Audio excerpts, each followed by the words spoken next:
today we actually are responding to this incident where we had a report of an attack by a group of assailants who attacked police officers who, of course, were in company of other government officials from the Ministry of Education. And our main purpose is to actually evacuate them to bigger facilities for better medical care after the injuries that they have suffered. What we have at the moment is that it's unfortunate we lost one of the patients that was still being taken care of over the night, and also 3 police officers from this incident. That is very unfortunate. But we have now 5 casualties whom we want to evacuate. One of them is a civilian and is actually a student. So this one will be taken to Moi Teaching and Referral Hospital, while the others will be evacuated by the government police service, and they are going for further treatment in Nairobi. So that is what the mission we are in for, and as we're talking, we're set, and the E+ ambulance crew have already loaded the patient, and they are just about to leave for Moi Teaching and Referral Hospital in Eldoret. Maybe you could tell us the number of casualties who on board?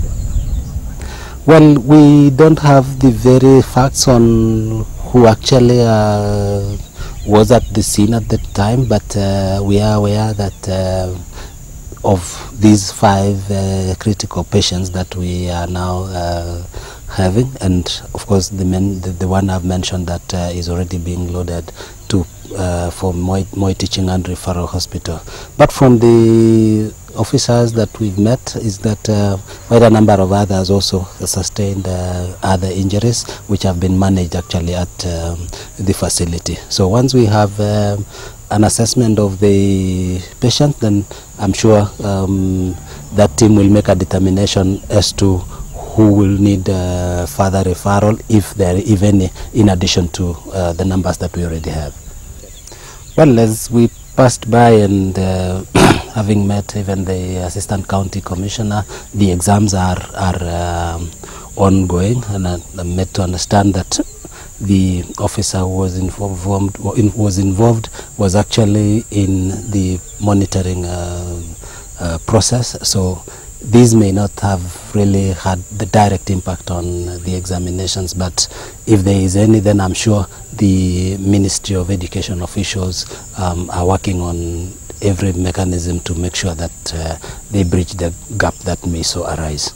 Maybe finally, how can you see or term the general mood of the place? Is there tension? How is the place now?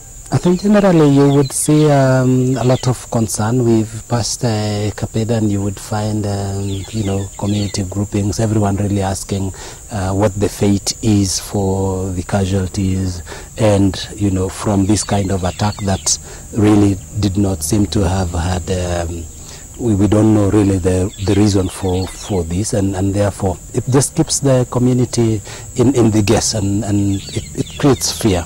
So we hope that some effort will be made, of course, to build the peace along this Turkana and Baringo borders. Otherwise, the situation is not very good, and something has to be done so that the situation can be brought back to normal, and that cordial relationship among us, the communities living at the border, remains.